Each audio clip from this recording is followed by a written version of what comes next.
What is up, Hardcore Nation? Hardcore here with Life Behind the Pros, Season 3, Episode 9. We're getting into double-digit territory, so we're pretty excited about that. That'll be that'll be pretty exciting to have 10 episodes in Season 3 and beyond. So first of all, I'd like to thank everybody who's already jumped on here. If you've already jumped on here, would love to have you jump in the comments. Tell me where you're watching from. Man, what a packed show we have tonight. In fact, there's going to be a couple things that I put out on the show notes that we're actually going to leave until another time because I want to give them their due time. And we just got so much going tonight that we're going to kind of spend time on a couple big topics. So first of all, before we get into some of the stuff on the schedule tonight,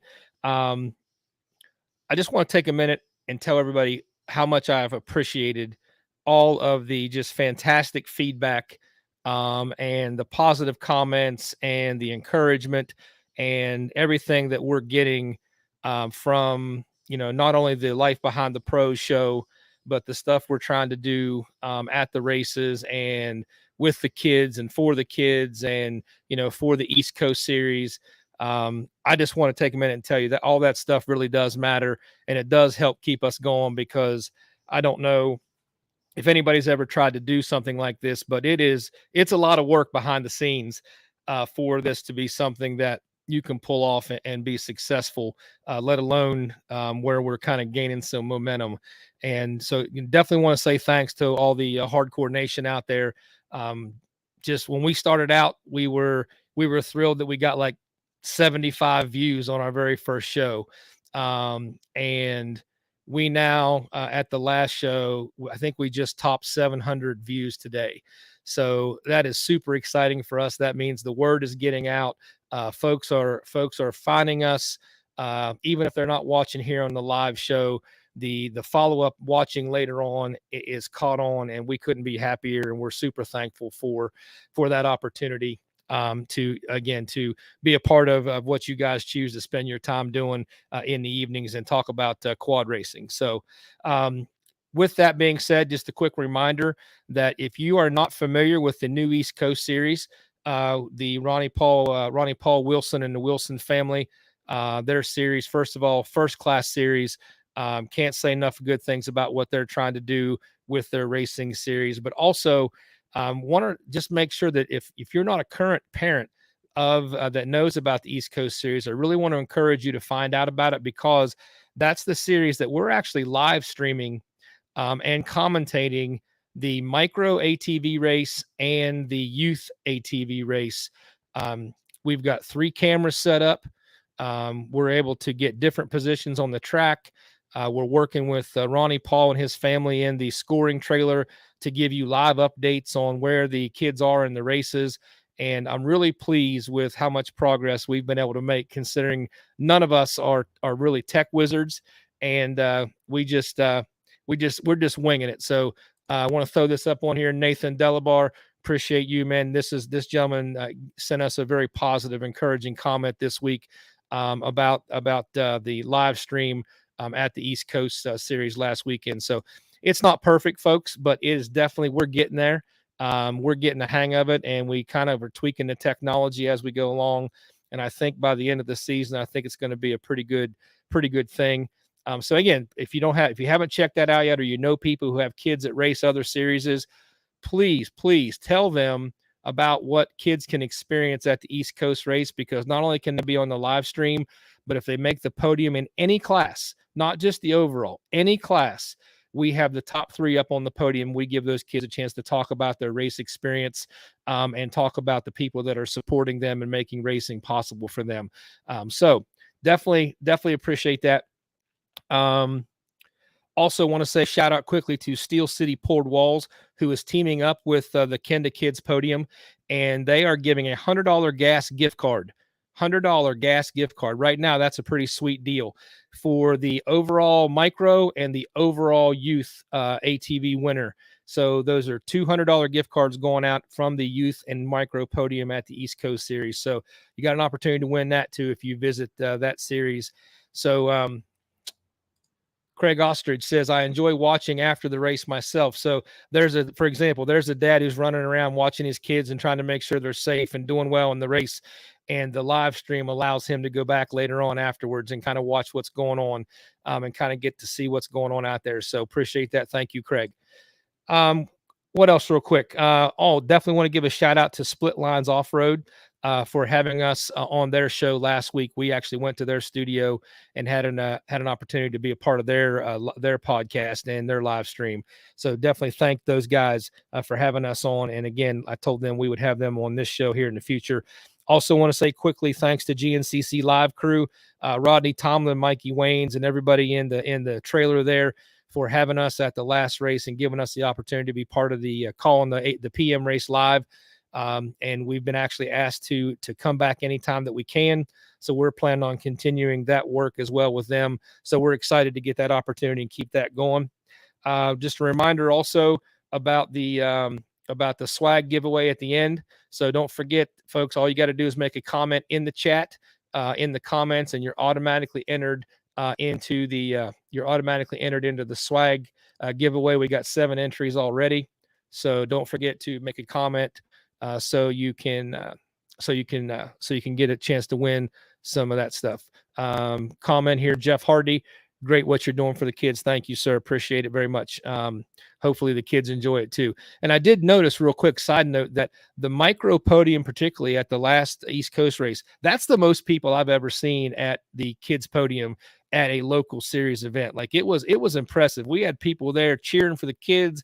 I actually got a little bit loud a couple times, and the kids. So I think that kind of stuff, if we can get everybody to participate, is only going to help the sport continue to grow, and that just helps us old people be able to hang around longer. Also, reminder, if you're an ATV fantasy player, that Steel City Port Walls is also giving $50 gift cards to each round of the ATV fantasy contest winner. If you don't forget, we had a winner last time. It was Derek Davis, so he won the fantasy, and we're going to take his gift card to the John Penton to give that to him. And also want to welcome a brand new sponsor. Had the opportunity. They contacted us and said they wanted to be part of the show. So I can't say thanks enough to Outlaw Motorsports out of Morgantown, actually out of Delslow, but in the Morgantown, West Virginia area. So Bill Daly and his Outlaw Motorsports business there are now an official sponsor of the Hardcore Harvey Motorsports Life Behind the Pros live stream podcast. So welcome, Bill Daly. We're actually going to have him on here later and talk to him. The section that we're going to start out with him is the Outlaw Motorsports Old Timer of the Week. So we've got we're going to feature an old timer, somebody like myself or older, or close to my age, each week in that Old Timer of the Week section. So looking forward to that. But again, if you don't know anything about Outlaw Motorsports in Morgantown, he does a great job of helping racers out. So if you've never worked with Bill Daly, give him a shout out, look him up online, look him up on Facebook, and reach out and work with him. I know he'll treat you right. The other thing real quick, if you didn't see on the internet there just a little bit ago, Adam McGill put out a post for some giveaway, some stuff from him. Basically the gist of the giveaway is that anything you purchase from the Adam McGill website, any shirts or hats you buy, automatically enter you in a chance to win an autographed Liette helmet, an autographed Moose jersey, or autographed Liette goggles from Adam McGill. So again, that's between now and this weekend at the John Penton. So if you didn't see that online, take advantage of that opportunity to get some Gator swag. And that will bring us quickly to our show overview of the night. So tonight on the show, we have the Kenda tires ripping it up for the weekend. We'll talk quickly about round 4 of the Warrior, and then we've got big news. Finally, folks, I know many of you have been chomping at the bit, and the guys working behind the scene have been working long and hard hours on getting everything together to talk about the Kenda 9 Hours of Havoc. So we're going to get all the details here tonight on this show. You heard it here first. And then we're going to be pushing it out on social media as well as at the John Penton. Then we're going to we're going to have our first section from Cometic Gasket. It's the Cometic Gasket component of the week. And we're going to be talking to Wired Out Jimmy Bortz and talk to him about what he offers, particularly in the areas of wiring harnesses. He's got some really trick stuff he's working on. So we're going to hear from him.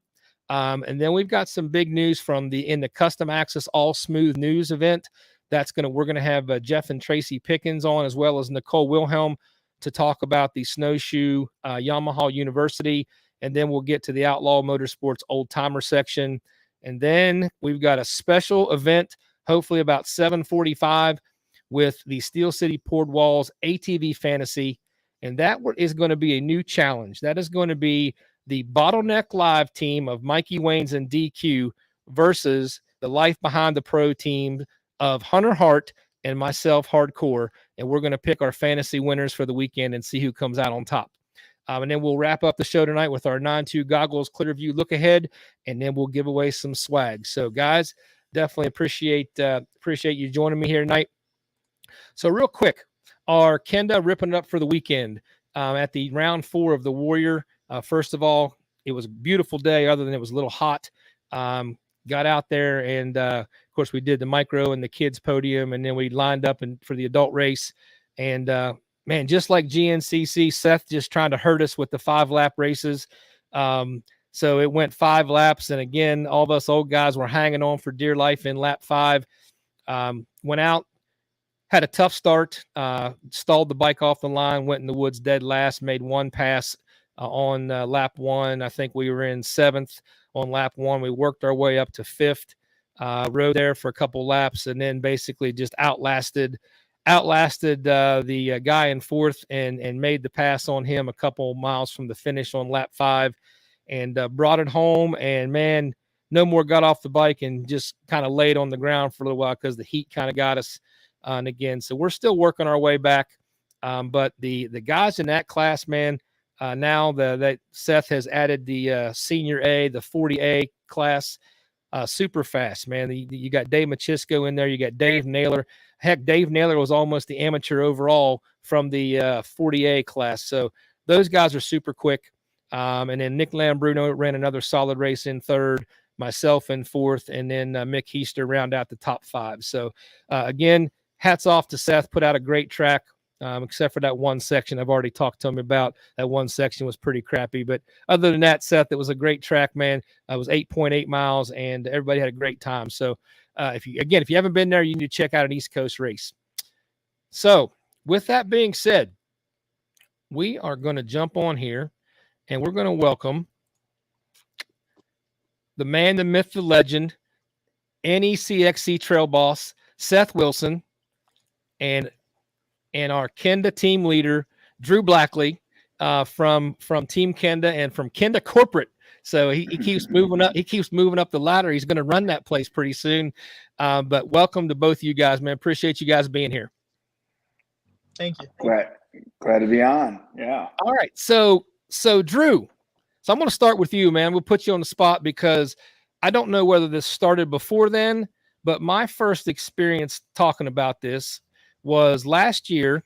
I called you and I said, hey, Drew, what would you think about Kenda sending a group of guys out to the Heartland Challenge and let us compete out there in the name of Kenda? And Drew says to me, hey, I got a better idea. And Drew, what was that idea? Well, no, I mean, you're exactly right. You're the one that really started this and kicked this off. And I mean, I think people for a while have been asking for an ATV endurance race to be on the East Coast. But yeah, I mean, that's exactly what I said. I said, hey, why don't we just do it ourselves? And luckily, Kenda is a great company to work for. And they've had my back completely, and they've been full support of this decision since I proposed it after you had reached out. So I'm really happy and proud to be a part of a company that is supportive of the ATV community, the racing side of things as well.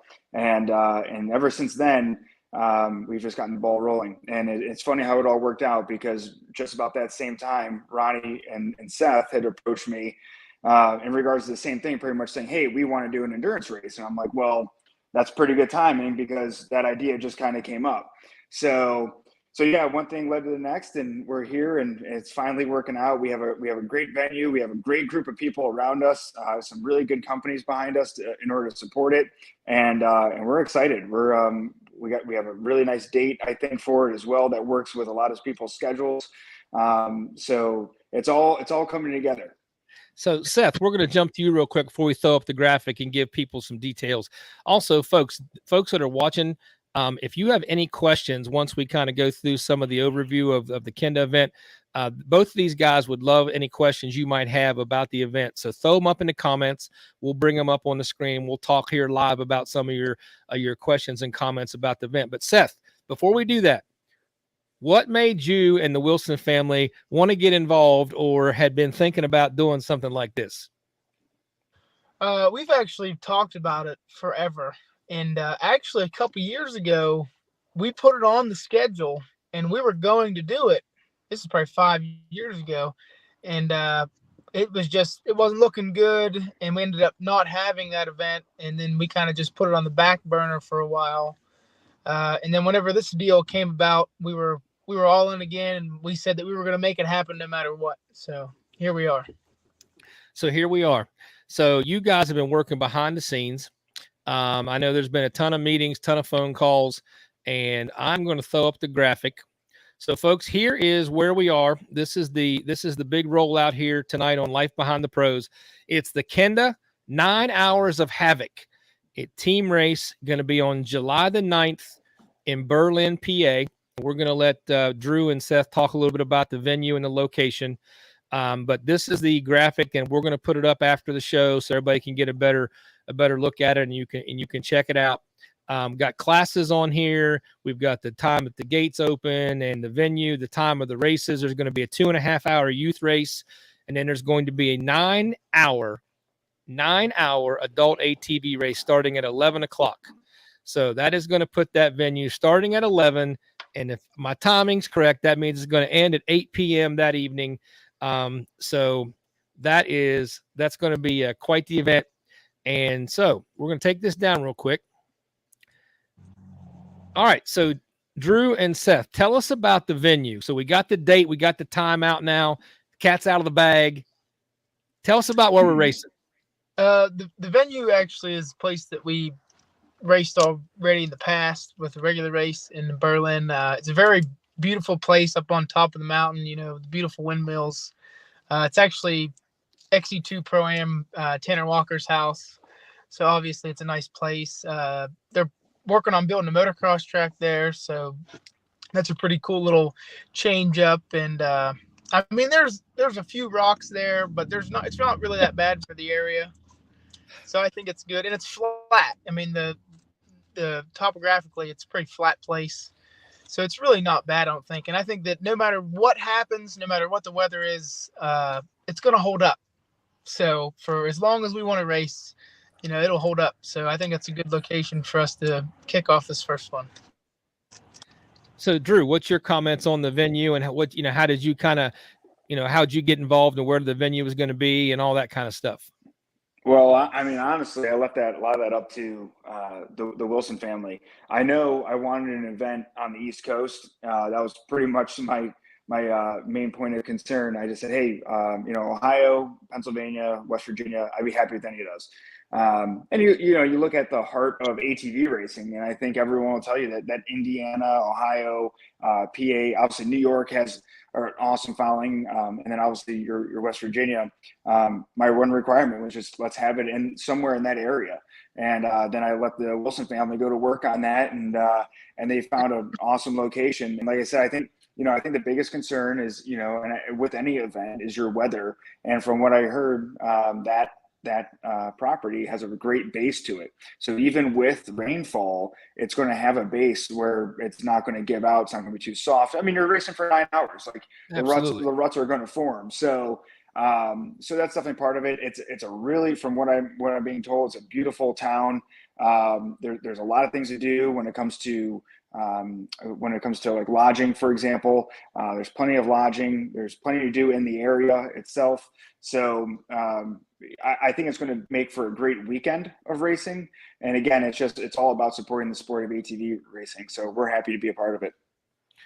Absolutely. So there's a ton of things to think about besides just the track itself. And Drew, you covered that. That was fantastic points you made about, one, the track's got to last. 2, there's got to be a place for people to stay. 3, there's got to be some other things around the area.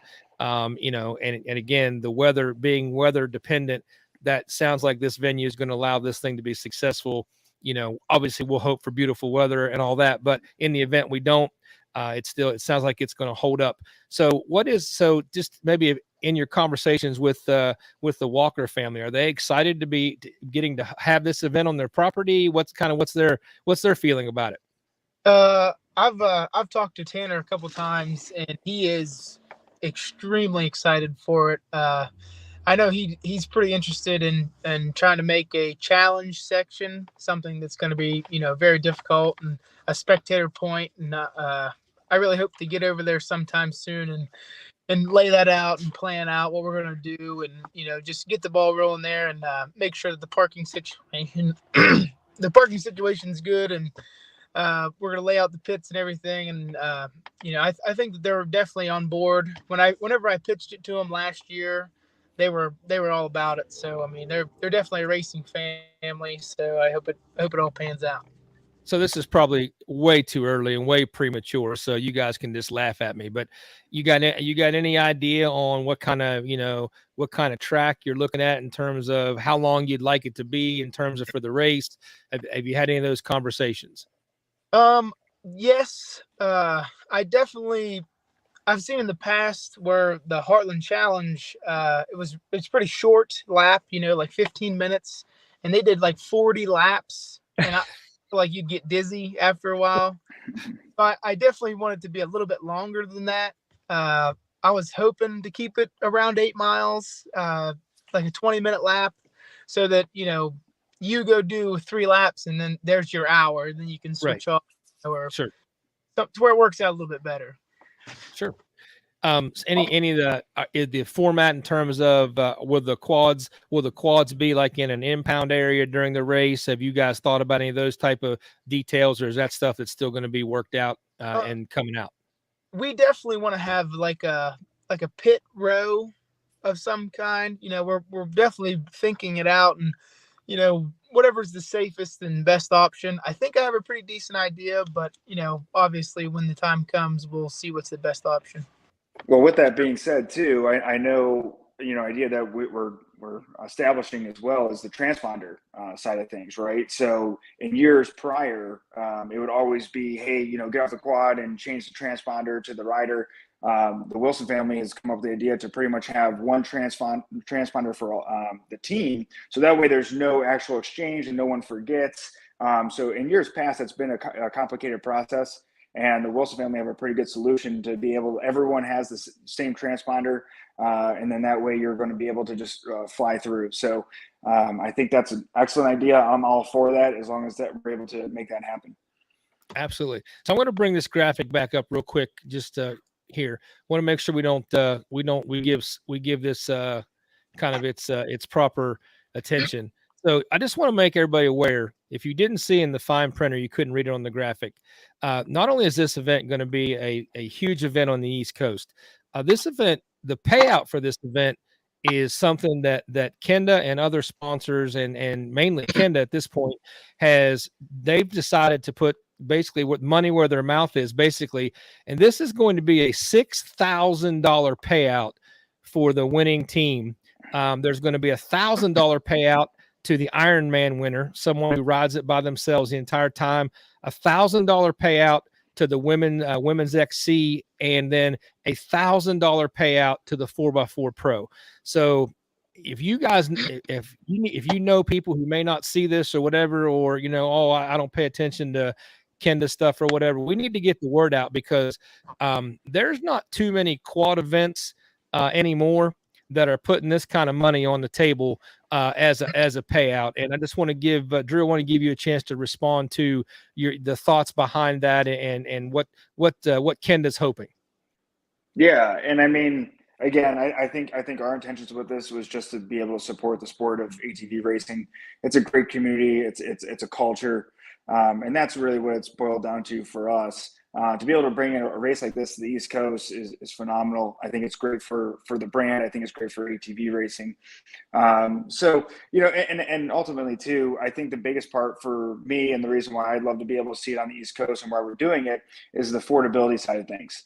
And you'll see that with, with us doing 11 to 8 o'clock. That was something we went, back and forth on. We figured the whole having lights is a really cool idea. And I still really like that idea. But to have it from 11 to 8 during the day, it eliminates the need to add on lights, which we're all seeing lights that are expensive. You're seeing fuel costs going higher than we've seen in the past. And to be able to bring that on the East Coast and have it accessible for so many people is really important. And I think that's been the biggest thing, is give people what they want. And we've just heard so many people talking about, hey, I want to do an endurance race on the East Coast. And we just pulled the trigger and said, let's go for it. And let's set up a pretty decent cash size prize there. Well, guys, listen, as we talk and kind of bring this section to a close, this is one of the things, and I know everybody hears me say it and they're like, oh, it's because you work with Kenda and all that business. But I'm telling you, by working with Kenda, the experience I've had is that this is a company that truly is dedicated to not only quad racing, but all types of racing. But they are really dedicated to trying to continue to build and bring back the quad racing part of what we do. And you're just not going to find that right now when you look around. I mean, there's other, there are other companies that, you used to see at the racetracks. Now you don't see them at the racetracks. And now you've got a company here in Kenda who is not only coming to the table, but they're bringing new ideas, fresh things they want to do. And if you have not had the opportunity to work with Kenda yet or work with Drew, you need to take a serious look at that, because I promise you, once you become part of the Kenda family and the Kenda team, you are not going to regret that decision, and you're going to be happy that you made that decision, and you're going to actually want to bring other people into that with you. So, Drew, I can't say enough positive things about what you've done already, and how you've allowed some of us around you to help and assist with it. I appreciate getting to be involved. I know that the Wilsons have appreciated it also. So I just wanted to take an opportunity to say thanks for that, man, and want to pass along thank you to the Kenda brand. Whoever is up the chain from you listening, we want to say thanks for their dedication to the sport of ATV racing.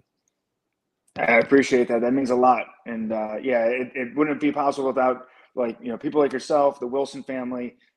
It's grown into something so much more than what I initially anticipated. So it's definitely being noticed and it's appreciated. So thank you. So I got a couple quick questions here. First of all, I left this Larry Mills hi guys up there.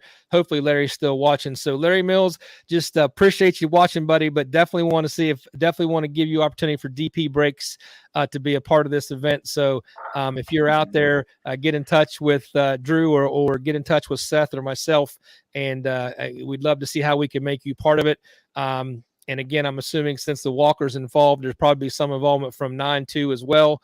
So there, but I know we've talked about, as we wrap this up, we've talked about opportunities are still available for other sponsors to get involved. Is that correct?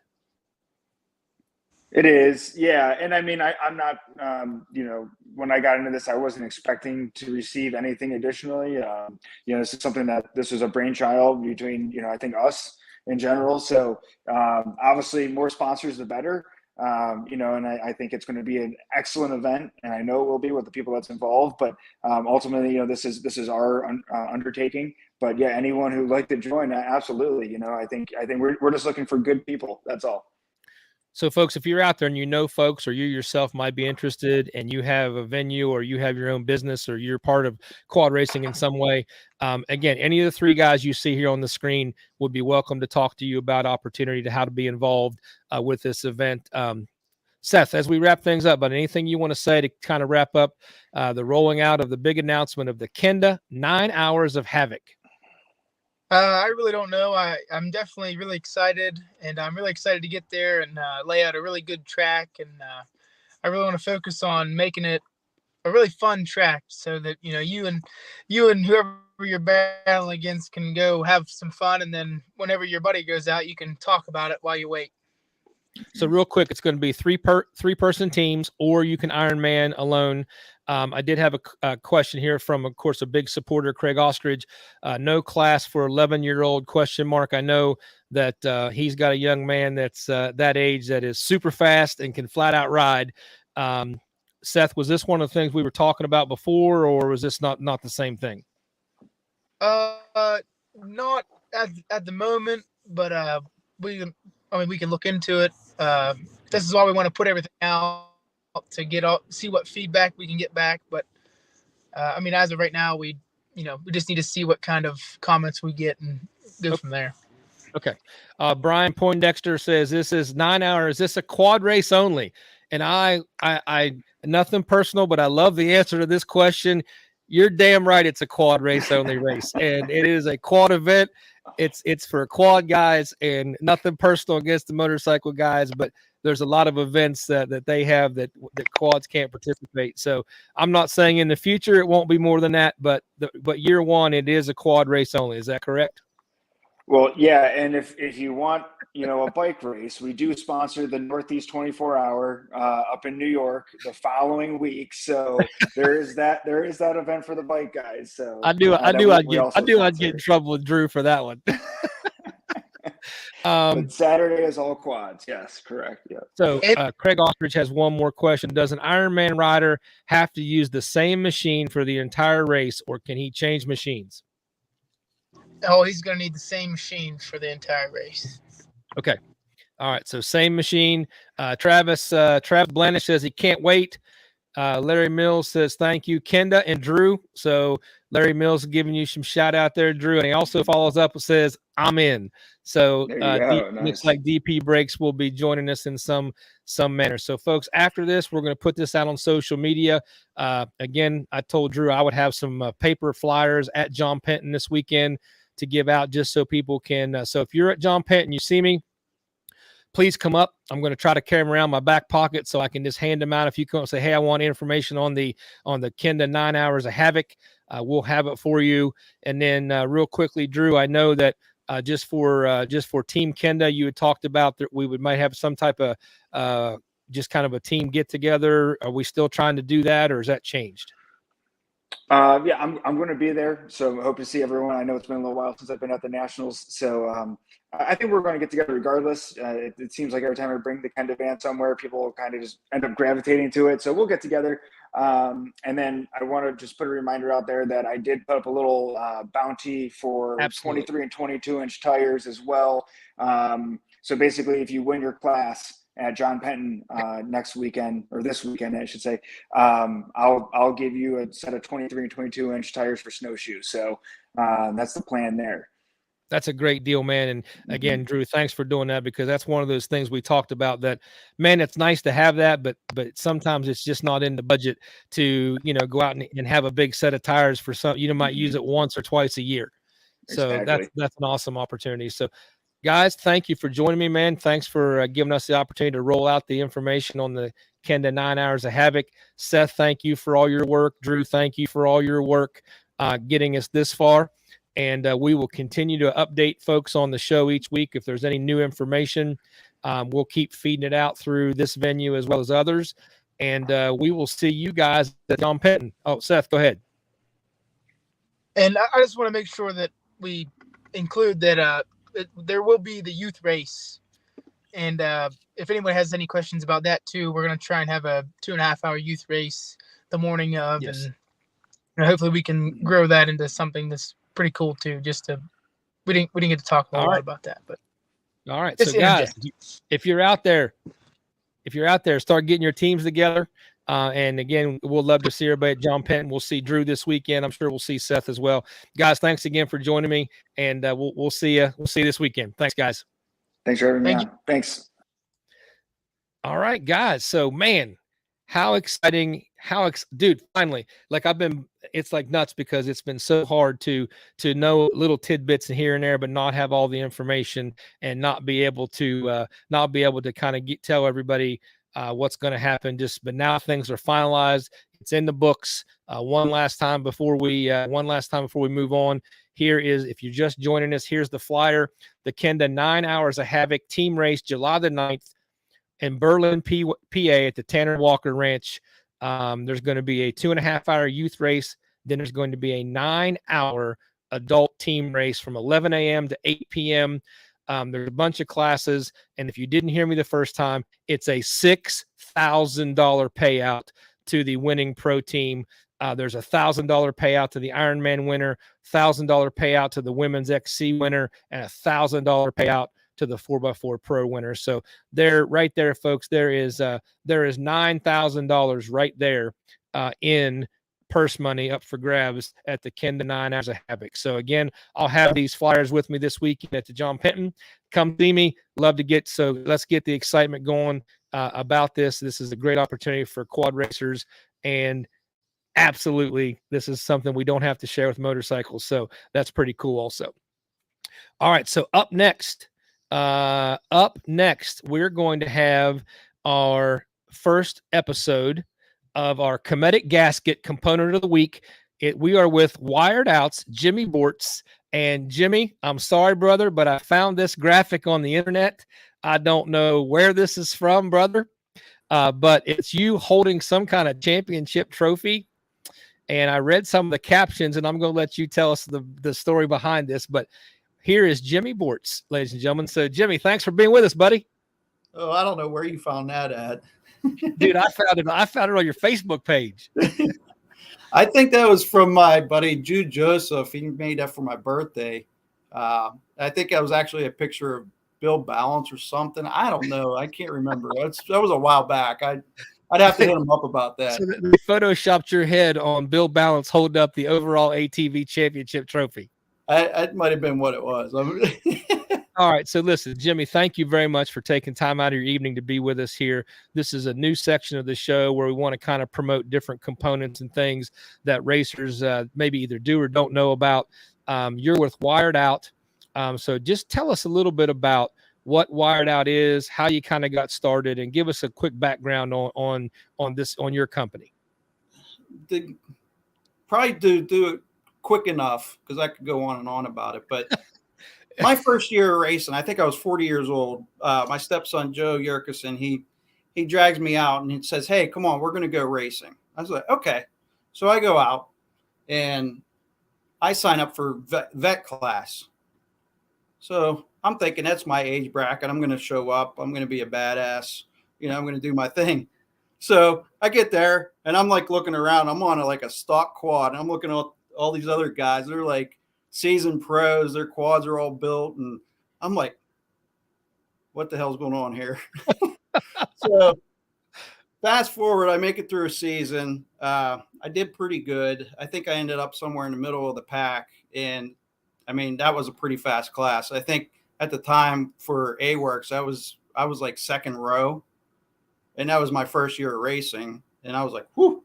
So off season comes. I'm like, man, I gotta, work on my quad. I need some stuff. I know this kid. Hey, my buddy. I'm like, hey, can you hook me up with a race cut harness? I'm like, I need something. He's like, I don't know what I got. He's like, I think I got something here. So he sends me this wire harness, and it was pretty good. It was a cut factory harness, and there was some of the connectors were broken on it, stuff like that. And I'm like, I can't use this. I'm like, well, this is no good for me. So I'm like, I start looking into it. I'm like, how can I fix this? What can I do? So got started doing that. And then a couple friends through A-Works were like, hey, can you maybe do a harness for me? I was like, yeah, I could try. And then that year went by, and then it just continued to grow. And as I moved on, I went from like cutting used harnesses to buying new OEM harnesses, cutting them. And then I'm like, man, I'm throwing so much of this harness away. It's not even used. I'm like, maybe I could just start buying wire, and I could just, start making them on my own. So I have to buy the wire, and then I have to buy the connectors. I have to source everything out. Boom. I just start building harnesses from scratch. So the next progression of that was like, hey, the harness is kind of like, they're rubbing through. It's not heavy duty enough. So I come up with this. I find this extra coating that I'm putting on the harnesses, and I mean, it's just been lights out since. I mean, it's been out of control. So tell us, after all that, working your way through. So before we get into, I want to talk a little bit about the special project I know you've been working on with Adam McGill, but just kind of what you currently offer that, you know, you've kind of worked all the bugs out and you got it going on, and someone could call you and say, hey, I need this. But one of the things you told me was you kind of try to personalize this experience, if I'm correct. I do. I try to like really go one-on-one with the customer. I really try to like hone in on what they need, what their setup's like. I want to tailor it to them so it works out perfectly for them. So it's when they get the harness, it's easy to install. They don't have to worry about doing stuff. They can just plug in the tether. They can plug in the start button. I'm making them for the fuel injected Yamahas. Obviously, there's a ton of guys that have issues with their harnesses. It's not a very good setup, what Yamaha has put out for that. So obviously, I get a lot of people coming at me for that. Sure. I'm also working with the Honda guys now. I'm working with the kickstart guys. I'm working with the battery start guys. I'm working with the 0405 guys. I got a project going on behind me where on the 0405 I'm moving the regulator up front. I got a special mount made for the regulator. Put it up front so it just keeps the harness all up front. For the rectifier. Yeah, rectifier regulator. Yeah, so you showed me a picture. That's pretty sweet, man. So tell us real quick, man, about the project you're working on with Adam McGill. Well, yeah, it's a project just working with him. He's No a ball kidding. fun. Well, I've been working with him for a number of weeks now. It's been over a month now. We're working on a harness where we're deleting the key out. He's having issues with his key. The tumblers inside just wearing out. Key doesn't work. Having big issues with that. As I, make my way around asking people, like, what's going on? Do you have problems with your key? This and that. People are like, yeah, I have problems with the key. So me and him, we've been working back and forth, and we've designed a harness that eliminated the key, and we can just use it on his OEM start button setup for the key switch, and then everything else is just like factory then, and obviously all the stuff's cut out of it that you don't need, and no lights and all the other jazz. So it's pretty interesting. It's going to be fun. I'm going to make a post about it probably here coming up soon. I think once we get it on his quad and get it tested out and actually do a race. So we got here, where was it? David Hawkins says you do a great Yamaha harness. So how would people, if they see this and like, hey, I didn't know that he did that. How do people get a hold of you? What's the best way for them to get in touch with you and work with you, man? The best way is I'm on Facebook Messenger a lot. I get a ton of people talking to me through that. I'm also on Instagram. I do some messaging through that as well. But Facebook's probably the biggest, easiest way to contact me. Is it under Wired Out or is it under Jimmy Bortz? It's under Jimmy Bortz. Yeah.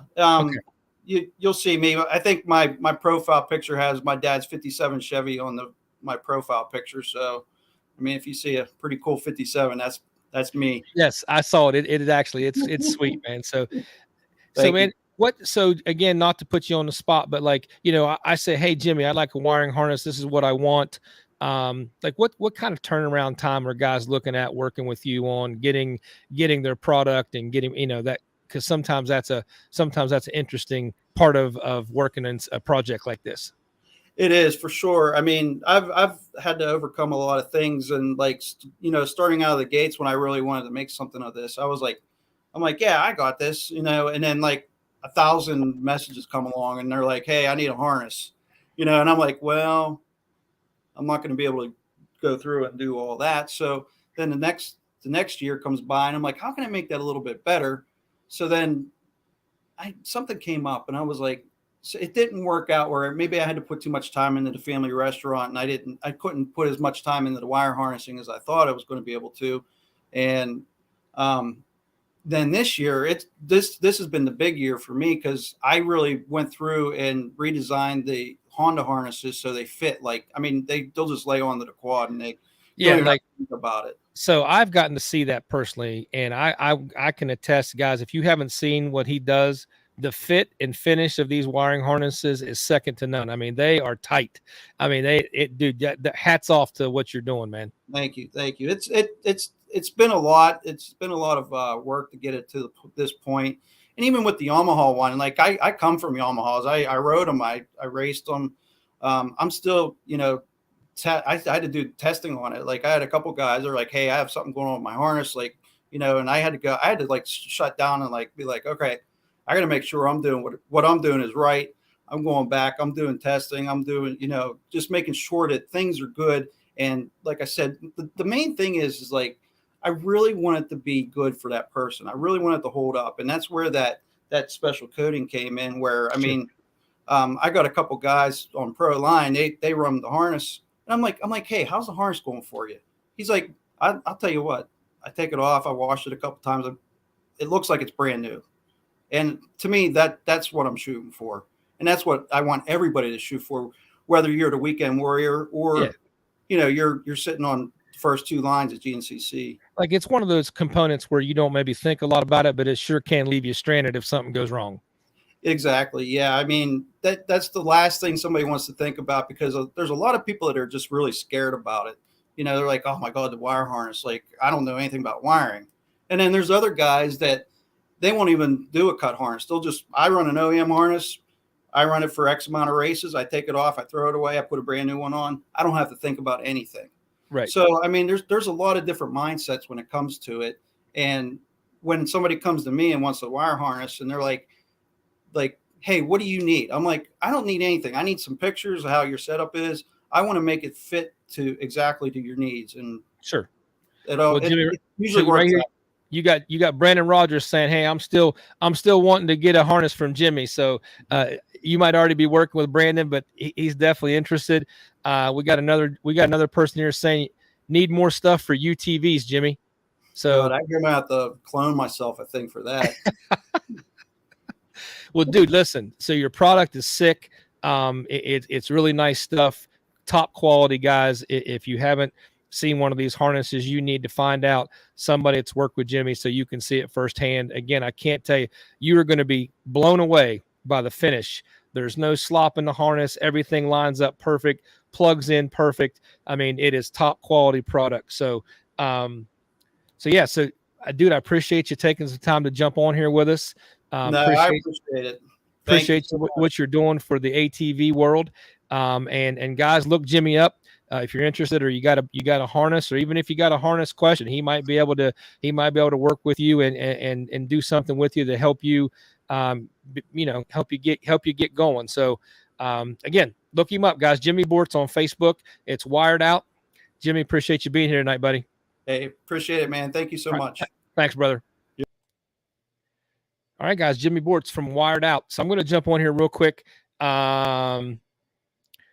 I'm going to bring Mikey Waynes on here just real briefly because I need to touch base with him so that Mikey Waynes, brother, what's up? Oh, not much, man. How are you? So dude, I'm trying to be super respectful of your Bottleneck Live show because I know you told me you guys were going to try to do a show. Well, DQ is stuck up in Delphi, Indiana, running parts and working on bikes. So okay, we pushed off till Thursday. So we're okay. Good. You take so your time. If you don't care, Hunter Hart messaged me and said he was just finishing up some testing, but he got the link. He wants to get on here. He definitely wants to battle. I don't know what's going on. We're going to find out the backstory with you two because he's just as eager to beat your ass as you are to beat his. I'm ready. I'm ready. So if you don't care, man, I appreciate you hanging out. Sure. I'm gonna get to our Sunstar Rising Star of the Week, and then we'll be back. Okay. Sounds good. Thanks, buddy. All right, guys. So we're gonna get ready here, and appreciate everybody who's on here, man. Definitely thank you for staying with us. So I love this next section of our show, because I love getting the opportunity to get to meet the up and coming riders and the kids who the kids who either they're already beating our butts or within a year or two, they're going to be beating our butts. So this young man here over the past several race weekends has kind of been putting it together. I got to message back and forth with his dad a little bit. He's had some bum luck in terms of being able to finish races, and all of a sudden it's kind of coming together. And in that time frame where he's putting it together, we've seen him win. We've seen him be on the podium 2 out of the last 3 races. So I'm excited to hear from him. So in our Sunstar Rising Star of the Week, we've got Keelan Eichelberger, and we're about to bring him on here. And I'm sure he's going to tell me I said his name wrong because I say it wrong every single time. Oh, you got it right this time. All right, Keelan, welcome, buddy. Thanks. So, man, I tell you what. So you and I talked the other night, and we talked at the racetrack on the podium several times. And so tell me, what has changed all of a sudden? Because you told me, man, we had bum luck. I broke down a bunch, blew some motors, and now here you are contending for youth overalls at these local series every weekend now. What's going on? Man, I just got hooked up with some really good sponsors. Chris Schuff, he built my motor over the winter, and I had some bum luck with it the first couple rounds, but I got it going, and then I ended up breaking 3 frames last year. Got a hold of Lone Star, got one of their frames, and I've just been golden ever since. Well, dude, so you're obviously riding really well right now. This past weekend alone, you had a top 5 at the New East Coast Series in the 5th spot. I think for a little while you were running a little bit higher than that, and then you turned around and went Sunday to the Mountain State Series, and you won the overall. Yeah. So tell us a little bit about your weekend, man. Start with the New East Coast race. Oh, New East Coast. I was about 8th going in the woods, and that first couple laps, you could not see anything because the dust was so bad. It was bad, man. It was bad. After that, I ended up getting around a couple people in my class. Got hung up with some 150s, but shortly got around them, and I just brought her home for 2nd in class and 5th overall. So then you turned around, loaded back up Sunday. Did you take a different bike, or did you ride the same bike? Rode the same bike. So given you've had a little bit of bike issues, you put this bike out there 2 races in a row. Tell us how your Sunday went and how'd you get the overall? Oh, yeah, I got an awesome start. I was 3rd behind Cameron Mullahan, and he ended up hitting a tree, so I got around him really quick. And one of my buddies, Chance, he had the lead. And I got around him in a water hole, and I just tried to be smart about it and not wreck or anything, but ended up bringing home the win. So we're coming up to John Penton this weekend. How have you been stacking up at the Nationals, or is that where you've been having trouble? Like, what's your national year been like so far for 2022? Nationals have not been my friend, that's for sure.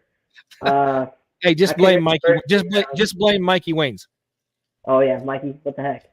That's right, buddy. But I couldn't race like the first 2 or 3 rounds because my motor was getting rebuilt by Chris Schuff. But I went out, raced Tiger Run, ended up losing brakes all the way around. But I think I finished like 5th or 6th, something like that. And then went to Coker. I was running up in the 2nd, and I blew my motor in the field. And that was, so it's just like one bad luck after another. Yeah, and then we went to the Hoosier. Ended up blowing my rear shock and losing my back brakes that race. And I still managed to pull out like a 6th, but it was not a good ride.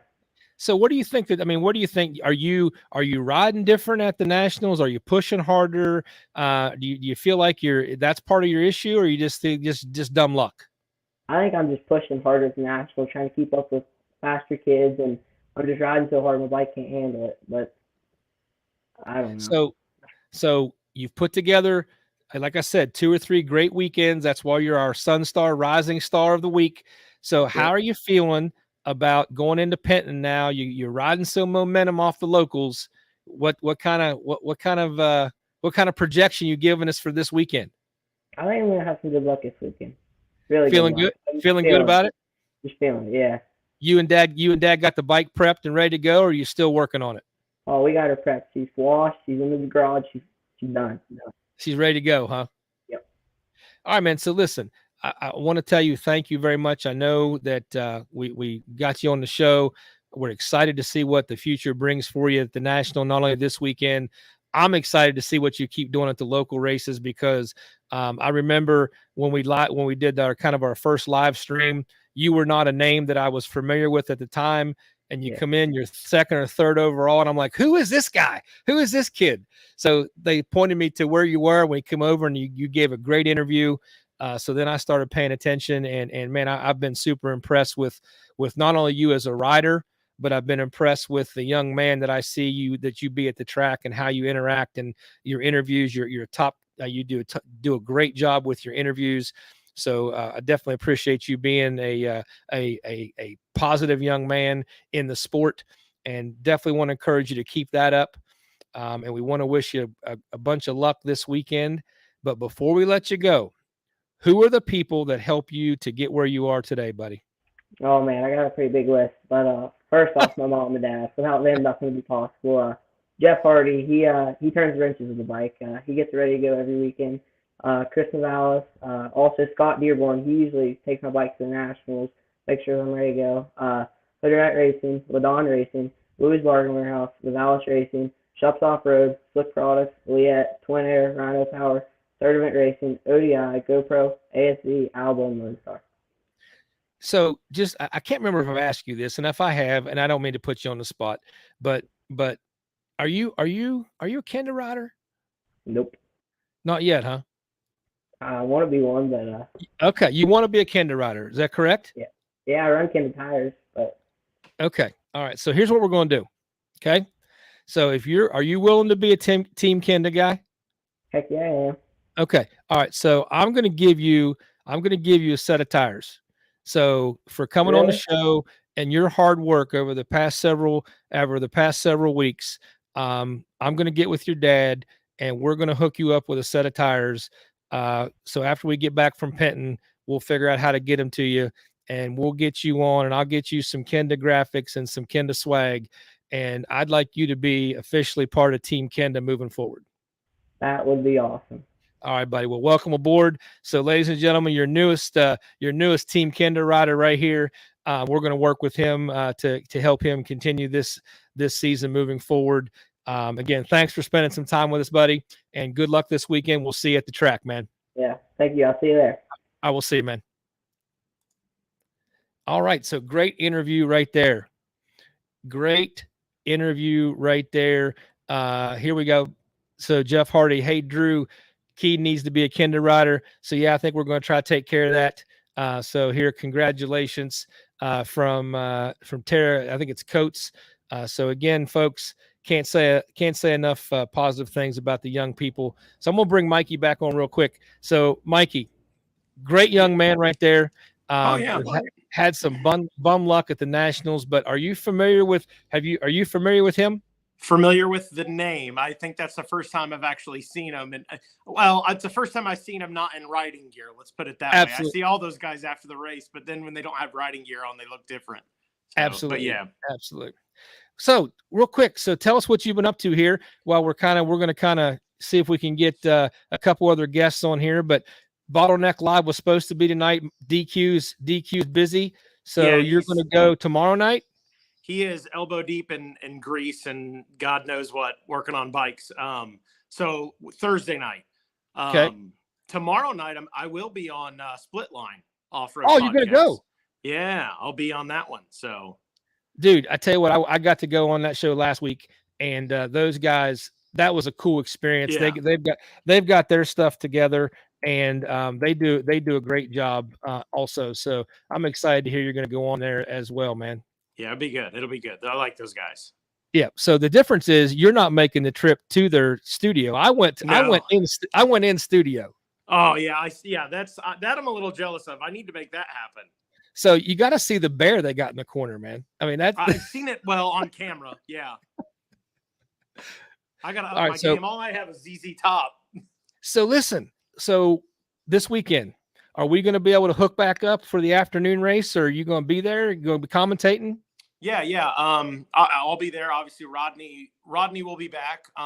But yes, if you want to come in on Saturday, I am 100% for it. Like I was, saying last show, I think that's the thing missing from our ATVs on Saturday is the rider perspective. It adds such a better dynamic on race day. Getting, a guy like you, getting your perspective on what you're seeing on screen versus color guys like me and Rodney what we're seeing. So yes, you are welcome. Will Rodney be back? Is he back to health? I think so. I haven't heard otherwise. So you're going to get there Friday and be like, hey, Mikey, you're back up. Maybe. I don't know. But Rodney doesn't live too far from the Penton. So I think Right. it's like an hour, if that. So it's like a home race for him. Yeah, it's essentially home for Rodney. So I expect him to be there. I can't imagine he would be away for 2 in a row. So real quick, the Hunter Hart thing.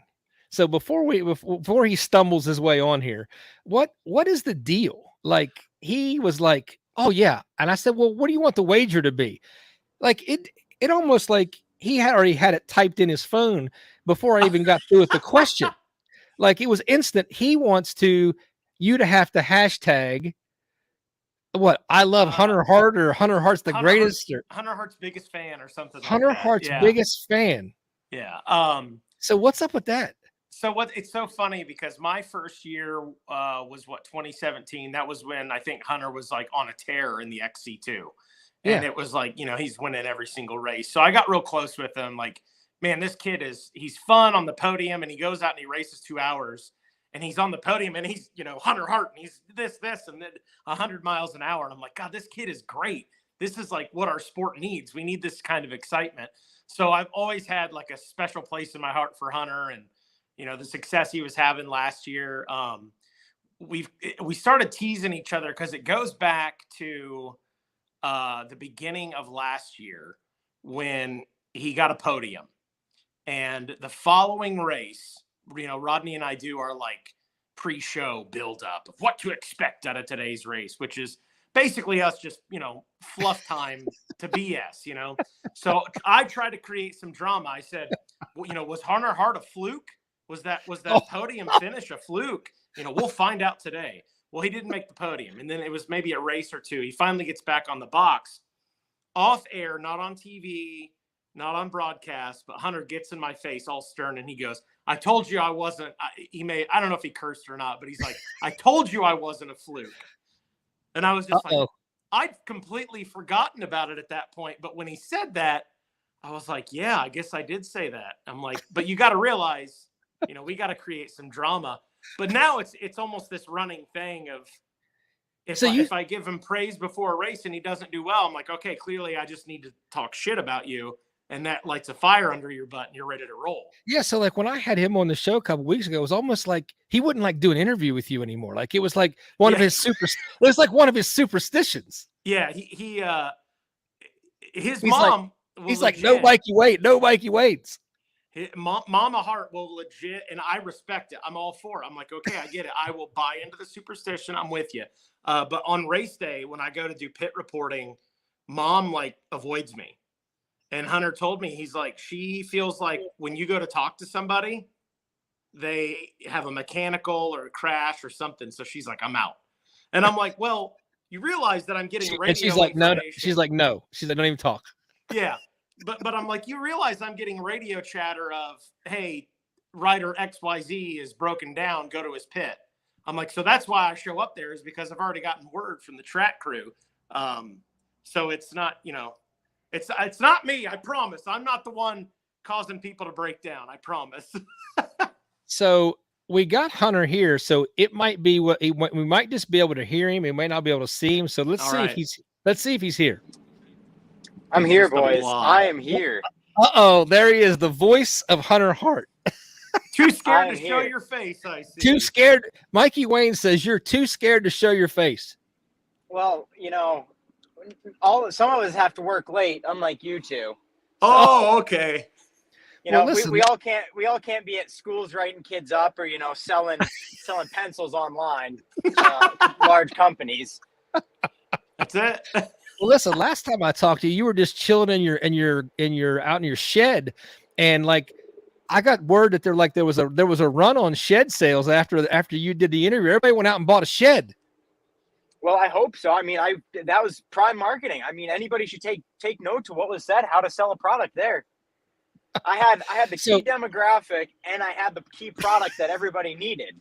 I mean, it was literally like selling anything, It's like you got your finger on the pulse, man. dude. of Hey, of sponsorship. it's like selling $1.89 gasoline in 2022.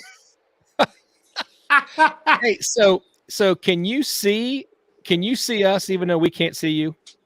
Yes, I can see you guys. I just don't have great service right now. Okay. So if I put the graphic up for the fantasy picks, you'll be able to see them. Yes, sir. I can see you're wearing a Kenda shirt and Mikey's wearing a shirt that says he Right here. is Hey, into Hunter wrestling, Hart. WWE. Hunter Hart. I just want you to make sure you get a good look at that right there. Right there, buddy. Hey, it's So, okay. all right. So here's the challenge. The challenge was Bottleneck Live versus Life Behind the Pros.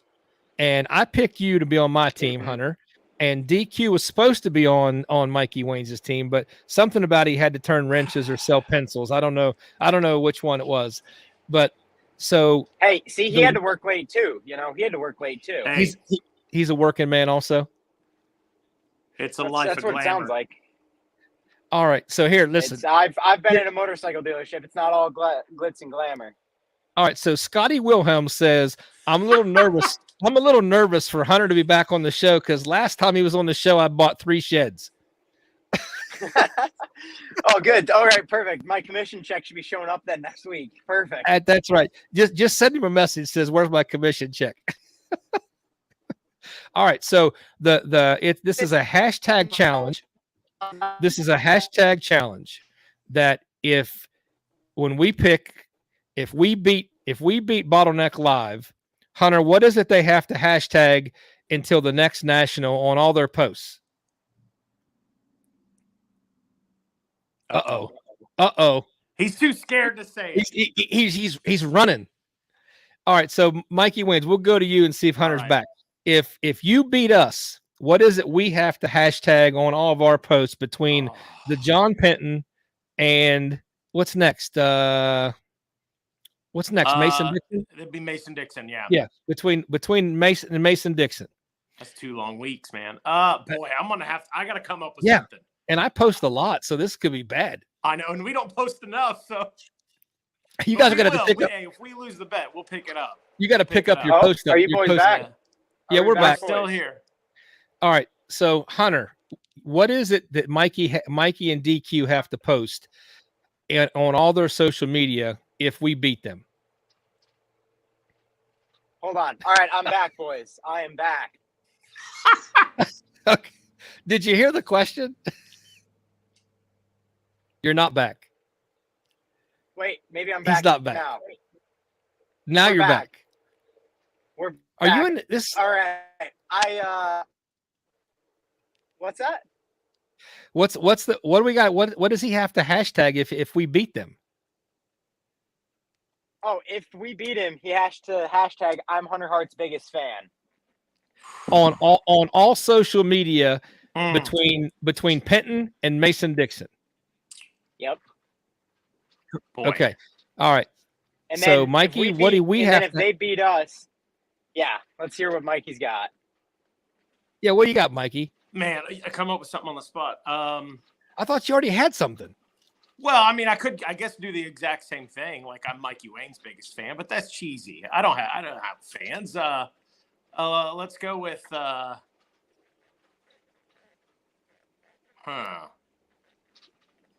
I got to come up with something that's appropriate. That's the hardest part. Something that won't get flagged on Instagram, right? Well, yeah, you can't get us kicked off social media. I know, right? Man, I guess just go with I am Mikey and DQ's biggest fan. All right, Hunter, are we good with that? Yeah, I mean, I'm a bigger fan of DQ. He doesn't always talk trash on me, but yeah. Oh yeah, no, he shows so much love to ATVs. He went out there and broke one in half a lap. Yeah, I don't know. At least he races.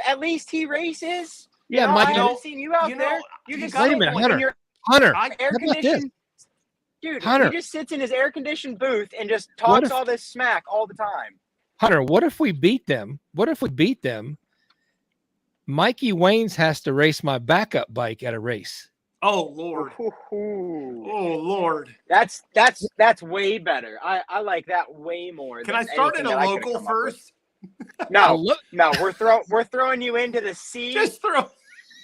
Yes. Right in. So he has to race. Can't wait to get rear-ended by Cody Collier. He has to race.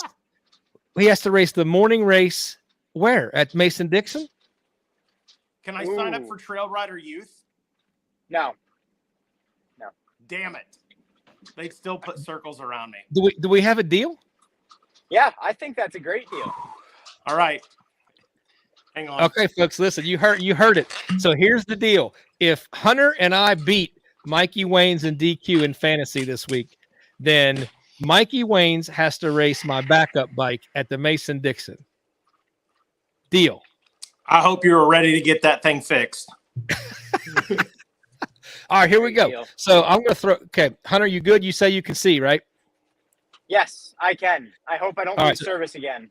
All right, here we go. So this is the Bottleneck Live versus the Hardcore Harvey Motorsports Steel City Poured Walls GNCC Fantasy Live Rider Selection for the Youth 125, the AMC 16 and 19, and the PM Senior A 40 plus.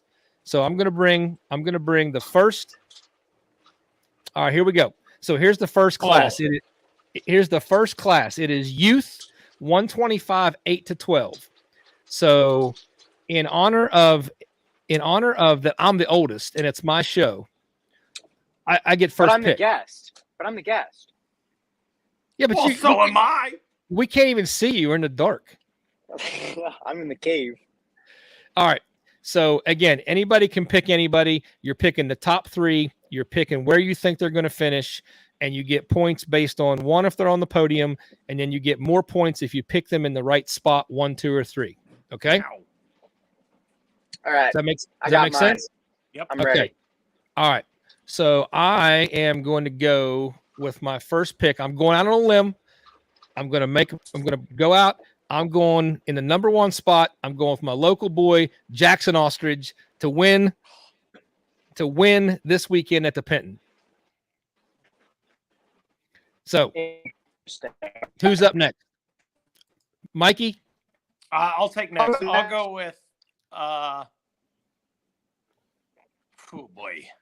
Let's go with Owen from Koyak. Now you can listen. You can Mikey. You can duplicate. We don't have to do it the other way. You can pick anybody. So man, I like Jackson Ostrich, but I'm going to go with Owen. I'm going with Owen. Okay, so you got Owen. Yeah. How do you say that last name? Frankowiak. Frankowiak. Okay. Yep. Hunter, who's your number 1 pick in the youth?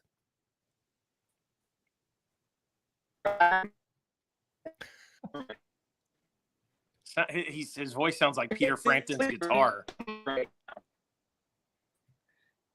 Hey Hunter, when you get service back, we'll come back to you. All right. So my number 2 pick then is I'm going to go down and roll the dice on somebody who didn't even show up at round 6. I'm going to go with Connor Thomas in the number 2 spot. All right, Mikey, who you got? I'll put Jackson Ostrich second. Oh, you got Jackson Ostrich in the number 2 spot? Put J.O. in second. Okay. I'm going to go down the list. And this is a big roll of the dice because I'm going to go with Ryder McCormick. Oh, I knew it. I'm going down the list with Ryder McCormick in the 3rd spot. So that rounds out my podium. Jackson Ostrich, Connor Thomas, and Ryder McCormick. Who you got 3rd? I tell you what, can I make a switch? Or What? is it set in stone? Is it set in stone? Dude, card laid, card played. This is like fair enough. poker. All right, fair enough. Then I will put Ryder at 3rd. Ryder McCormick at 3rd because I can't remember. I think he just jumped up to that class. If I remember right, I think he jumped up into that class, round 5, and the kid's fast. I should have put him first, but we'll go with it. All right, here we go. All right, so that's our first class. If we get Hunter Hunter can send me his picks, and we'll. I tell you what, I mean, honestly, if Hunter and you lose, maybe I just buy Hunter Hart a phone that works. Nice. All right, so our second class up is our AM race. This is the C class, 16 to 18. Obviously here the wins are all over the place. The guys that are winning the class haven't won any races. They've just been more consistent than everybody else. So I'll give you first pick since I had first pick last time. Christian Worth. Christian, where's that at? Christian Worth. He is 10th. 2 wins and a P12. Oh, okay, I got you. Okay.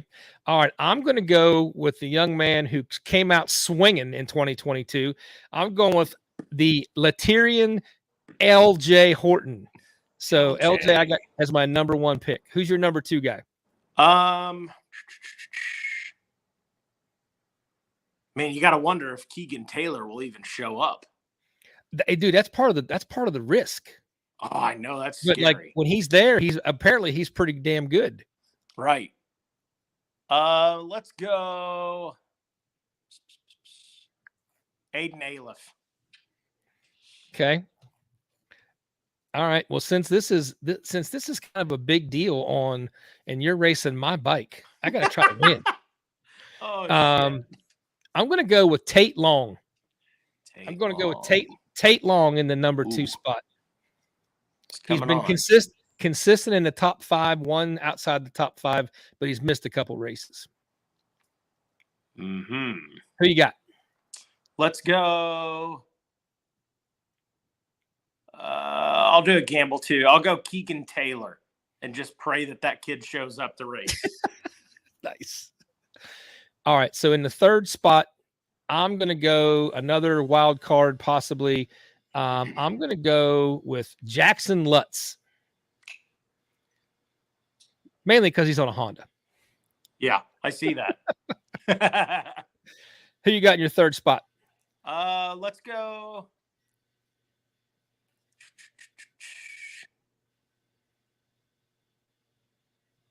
Tate Long. Okay. All right. So one more class rounds out our fantasy picks. So 9 picks total. We'll add up the points Sunday afterwards, and then we'll see who's doing what. So our last class, this is a tough one, man. Senior A 40 plus. This is a stacked class, man. I've raced with these guys, and everybody here, honest to goodness, clear down to 14th is legit. So I'm going to go, I got first pick. I got some inside information that I'm not going to share with you about a rider that may or may not be at 100%. So I'm going to go local again. I'm going to go my number 1 rider has won 2 out of the last 3. I'm going Zach Phillips. Interesting. Okay. I'm going to give it to the Marlboro man, Todd Muscala. Are you serious? Oh, no. Is he No, hurt? too late. Card laid, card played. He's hurt, isn't he? That's a great choice right there. Good. Well done. Son of a gun. He's hurt. All right. In my number 2 spot, I am going with Chris Conklin. I'm going to message Todd Muscala after this. What the hell's wrong with you, man? Dude. Uh-oh. Now you're nervous. Now you're nervous. I'm super nervous. Zachary Phillips. Okay. No way he DNFs 2 in a row. Come on. Okay. I'm going to go in the 3rd spot with Brian Shaw, and that will round out the Hardcore Harvey Honda podium. Oh, Lord help. Lord help. Let me get let's put Chris Conklin there. Okay. All right. So that's a wrap. So those of you that either are just joining us or weren't listening earlier, the wager is that if Hunter and I win, that Mikey Waynes has to ride my backup bike in the morning race at Mason-Dixon. So Mikey Waynes has to actually get on the quad. Do you even have riding gear? No, but I can get it. I got the hookup.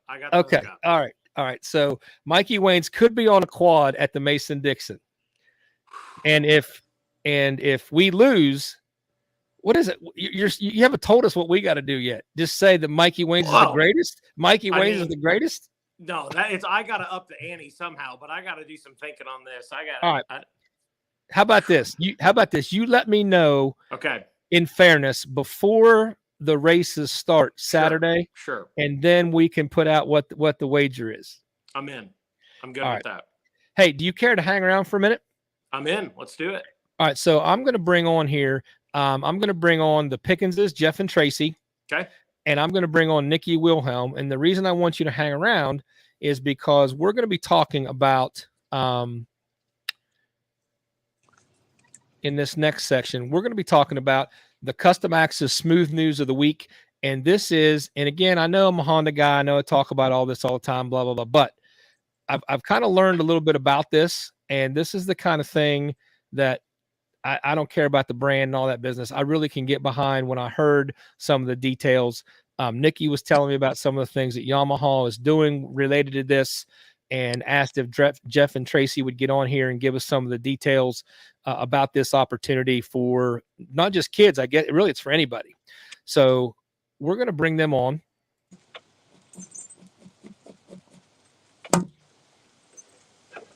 All right. So Jeff and Tracy, are you there? Do you have your camera on? There you go. All right. Okay. All right. So we got everybody here now, and appreciate everybody taking the time to be with us. And thank you very much for giving up some time. I know you guys have had to wait a little bit, but all right. So Nikki, we're going to start with you, and hopefully the Pickenses can get their get their issues worked out there. So Nikki, tell me why you brought this to me a little bit. Tell me why we're talking about this tonight. I just think it's a great opportunity. I was reluctant to sign up. I know last year there were a couple adults that did sign up as well. Because I don't think we were sure if it was free or not. And I would hate to actually take a spot from a child if that was the case. So over the weekend, I approached Tracy and I just kind of asked her, what she thought about it. And she said, go for it. It's for anybody. We don't just want, youth and children. We want anybody who's out there and wants to learn and, be a part of it. So that following night I signed up and I'm going to go give it a go. And now you're like winning races and shit. In the locals, Jeff. All right. So Jeff and Tracy, thank you very much for being here. Can you guys hear me okay? Yes.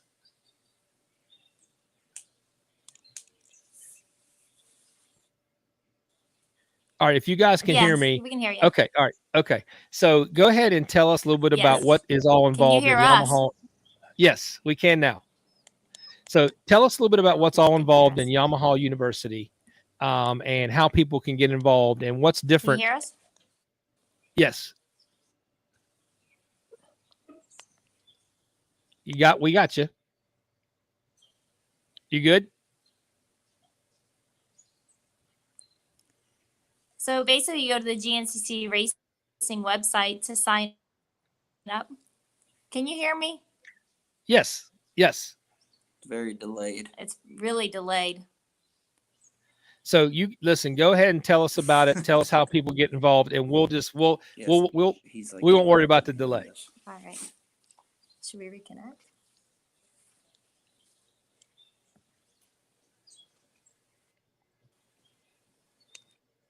All right, sounds good. Basically, go to gnccricing.com. You'll click on the link there for the Gncc University, presented by Yamaha. Basically, it's a 3-day event. So Wednesday is the opening ceremonies, registration.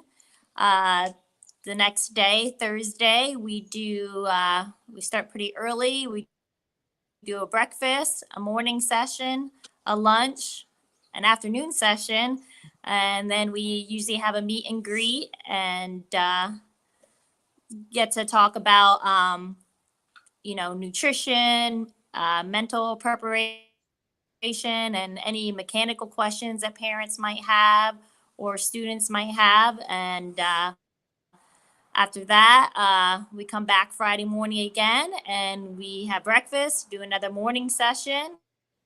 We regroup, come back for lunch, and we have our closing ceremonies for our graduates. All right. So if you can hear me on delay, so my understanding is that one of the biggest things that is different this year is that this is actually free for folks who sign up. It's like a good 30 seconds. Is that correct?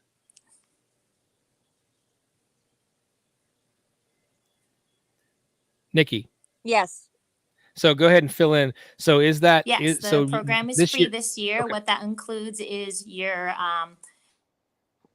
admission to the university. You'll get a swag bag, and all your meals are included. If you want to bring a friend or a family, it's $50 for their meal purchase.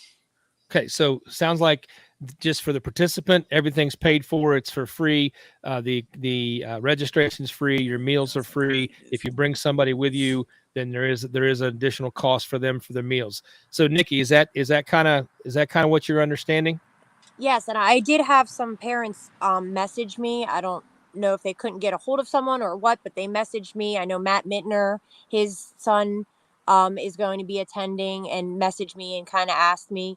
And then once GNCC put that on the website, I think it is. If you go to their website, it will say that it is a free. I think they're wording it as a scholarship that Yamaha has offered for everyone to attend. So on the parent side of it, when you go on there and you go to sign up, it does indicate now that it is free. And then on the bottom, when you sign up, you can prompt to put in additional, whether it be an additional family member to eat. It's $50, like Tracy said. And it'll prompt you to put your credit card in at the end for any additional people who want to eat. So Okay. All right. That's the only thing that you will have to pay for if. So Mikey, let's make sure between you and I, man, that we try to remind everybody this week, if we can, on a few minutes on the afternoon coverage of the race about this opportunity, because again, this is something that people may not be able to afford to do, but now they can go do it for nothing just for signing up and get the experience of some coaching from the top people in the business. Yeah, at the roughest track of the season, which is, I mean, that's pretty awesome. But listen, my understanding from talking to Nikki and talking to Tracy last night is that there's been some people who have went to this class and the very next day at the race turned around and either won or finished on the podium after going to the school. Is that that's correct? I can vouch for that. Yeah, because youth podiums. I don't know if y'all are coaching them to say that, hey, when you get up on the podium, make sure you mention the school. But if you are, that's good. They should be mentioning that. I can vouch for that. And there's usually, there's always those regular kids up there that are top threes that, hey, I went to the school and did well. But I usually have a few, kids that aren't normally in a top three podium position up there. And I'm like, man, what changed? What clicked for you today? And they're like, hey, I went to Yamaha University and I learned a few things. So it helps for sure.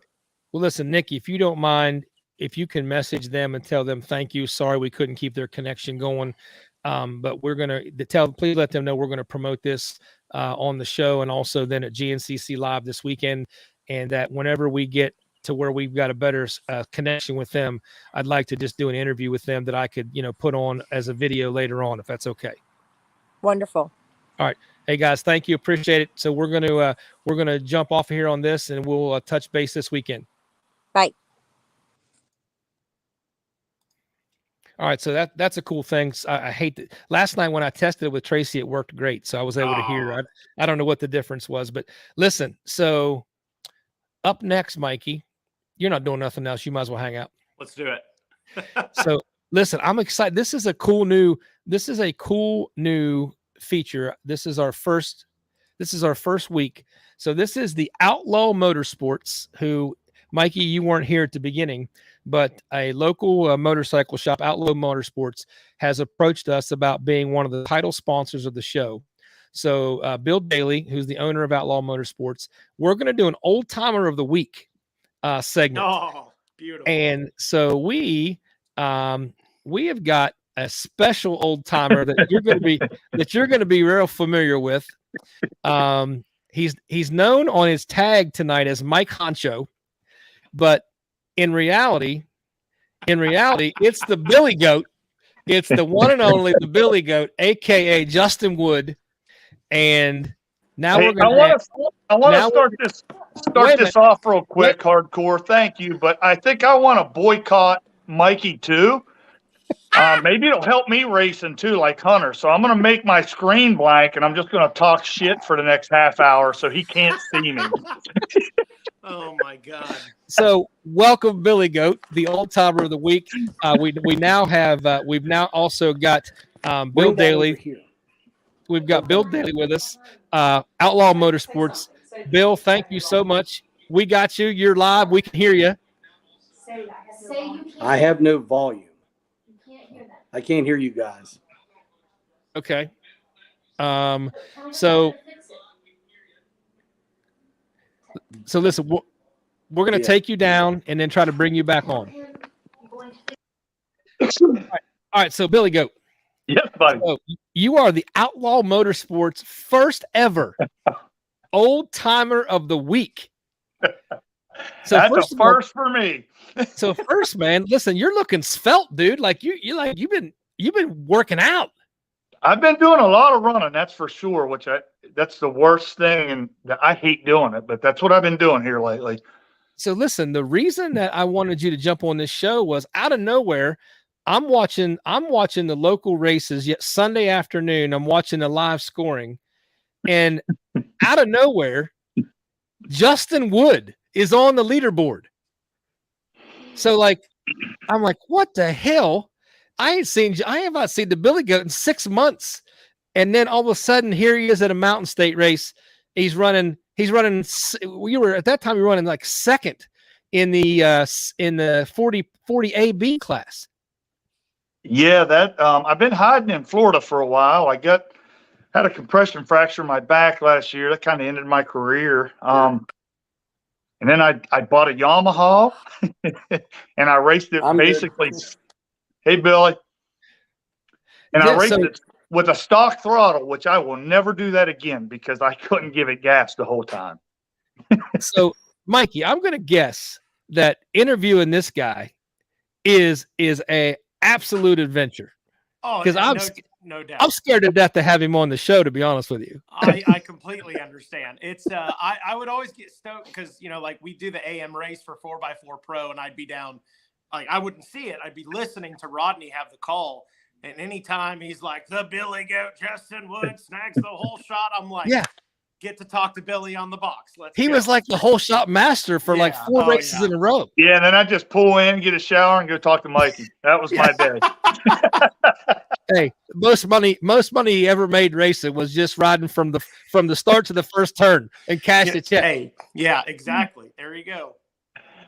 Yeah, good times. All right, so listen, Outlaw Motorsports, Bill Daly, Dusty Gatos says Bill's the best parts place around. So you've been on here 30 seconds, Bill, and you're already getting love from the fans. I hope so. I try as hard as I can. Yeah. So first of all, Bill, I want to say thank you for your interest in being involved in the program and the show, and just want to say thanks for that. So tell us a little bit about Outlaw Motorsports real quick before we get back here with Mike Honcho. Okay. Well, August of this year, will make 19 years we've been in business. I started out I wanted to have a parts store, but I didn't want to mess with working on bikes or selling them because that's where all the hassle's at. Okay. The fun's just selling parts and then, enjoying the fun. Yeah. I started racing and I wanted to do this years ago, but was always chicken. You know how that is. And because I started racing in 1984, I think it was 84. I raced 3-wheelers and then went to 4-wheelers when they finally came out. They started counting more, I guess. Yeah. But yeah, so we've been doing it that we try to support all the racers, the local series as we can, and try to do everything we can to help everybody out that races. Well, I know everybody around the local series that we run into when you're there. I mean, they got nothing but positive things to say about any interaction they have with you at Outlaw Motorsports. So I know you're doing the right things, man. I know that everybody appreciates what you're trying to do for the sport. And every once in a while, you still throw your leg over the old saddle and come out and run with us. Yeah. So every once in a while, yes. Are we going to see you back out there anytime? The next plan is I'm going to want to run snowshoe. Oh, good Lord. That's what you're picking to do. Ooh, man. I'll tell you what, you just sign up as me and you can go do it. We'll count it. Yeah. Now, I've never raced that race. I've went to a bunch of them and watched, and I said it's one of those, I hate to call it a bucket list thing, but it's one of those. I raced Blackwater 100 one time. So I made sure I had enough races the next year that I did not have to run Blackwater, though, again. So, Bill, that's something. Hey, Bill, if I might, you are a great man and support our sport good. Race the afternoon. They have turned the morning race. It's like you might as well just go ride a logging road. It's not the real deal. Yeah. That's what I'm looking forward to, though. Well, then you'll be good because it is really super easy. You're out there riding and you're like thinking, man, what is this? This sucks. Yeah, you're not. I hate to tell you. I hate when I tell Billy he's right. I hate to complain, but the morning race, man, nothing hard, and it's all high speed, and it's not fun. So Bill, one of the things we want to do on here is, again, want to talk to guys who have been in the sport a long time, kind of have a legend section and throwback. So you just mentioned something that I want to do in a segment coming up in the future with you, in that you mentioned the Blackwater. So I want to get a couple guys on here that have done the Blackwater at least once and kind of reminisce. So I've done the Blackwater. I've done the Blackwater 3 times. Man. Three times, and I am my claim to fame. I finished all 3 times. I got a 6th, I got a 4th, and I got a 2nd. So I kept getting better every year. And then the year after was when they were done with it. So I never got a chance to win it, but that will be a great section for us to do, Bill. If you know some guys that have been there and done that, you can give me some names. We'll try to get them on here. So Mike Honcho. So you come out, you come out, you lay it down.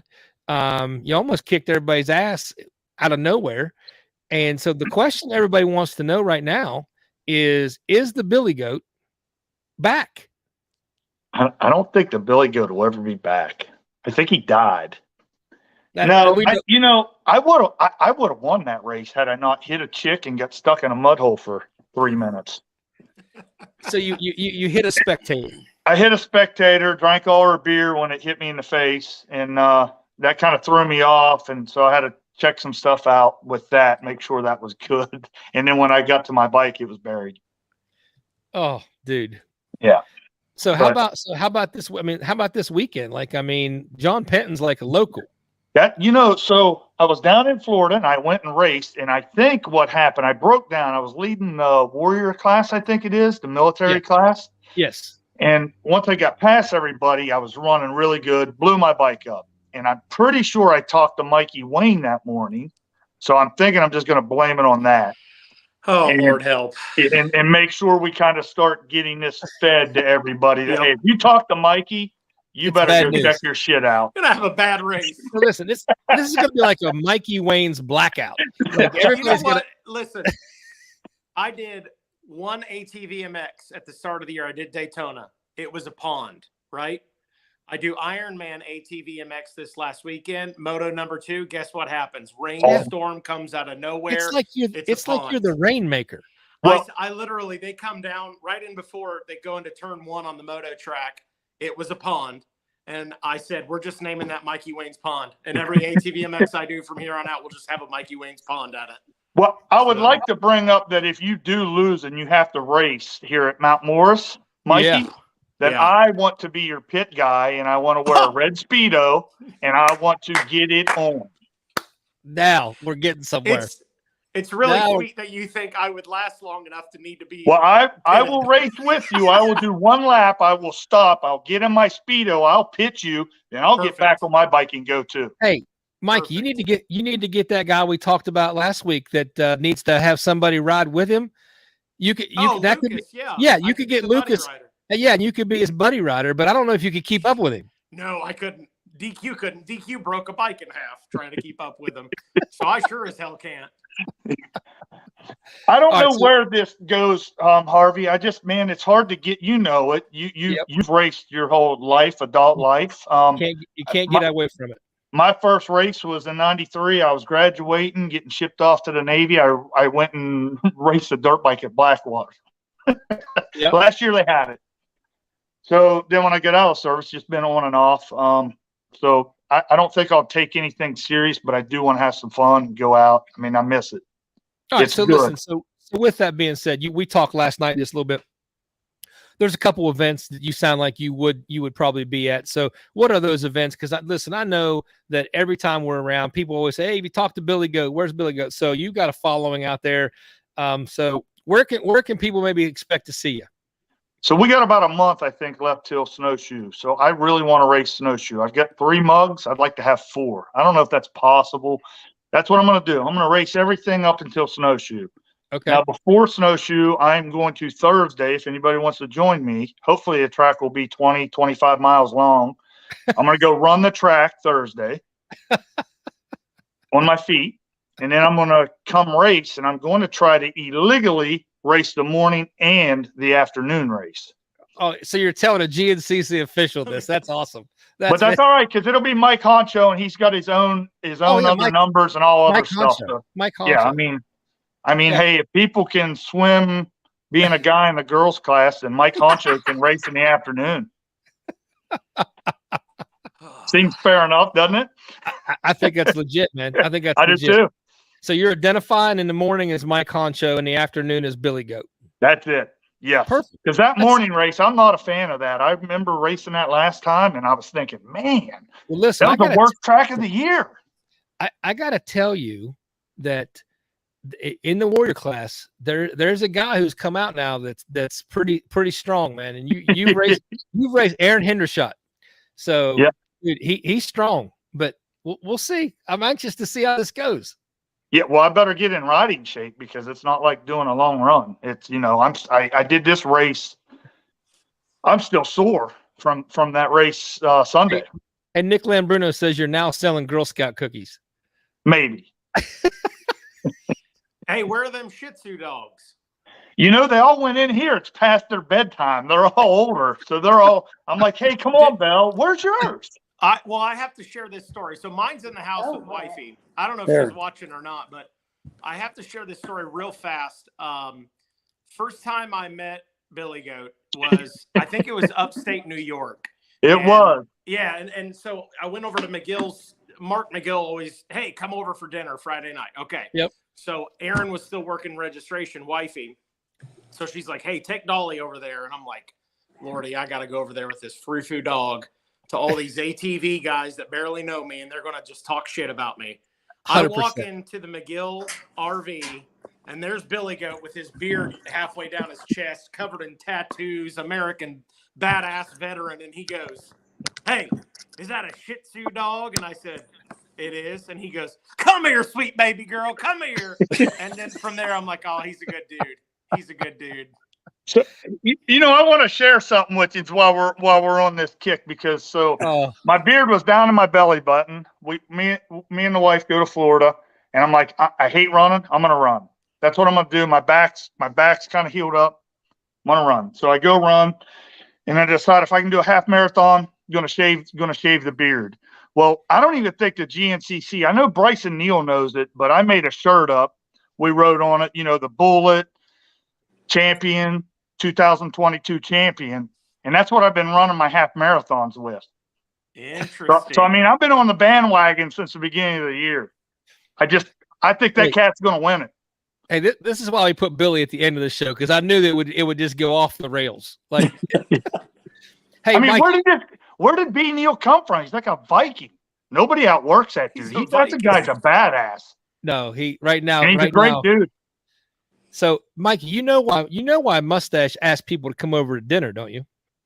I don't know. He doesn't want to eat with Adam. I mean, he needs to He'd have like some to have- intelligent conversation. So he I invites was gonna say, some people Yeah, that can like talk. he invites so people starved. over. He can, yeah, he's starved for intellectual conversation. yeah. I mean, 'cause You all see that, Adam was- Mikey? Yes, I love it. Oh, I love it. Let's see if I can screenshot that. Boom. That's great. all right, guys. Listen, I got to get on.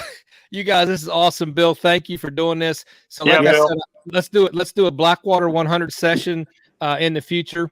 Billy Goat, hope to see you this weekend, brother. So please come around. Mikey, appreciate you jumping on here for the sure. evening. And I will get Hunter Hart's picks, and we'll get all this worked out. But you got to make sure you get whatever your side of the wager is. All right. Sounds good. All right, guys. Thanks for joining us tonight, man. See you Thank you. guys. All right, guys. So we are going to come down here and wrap the show up. I know it's been super long tonight. Apologize for how long it's been. Thank you for those of you who are hanging out. So we're going to jump right into the giveaway.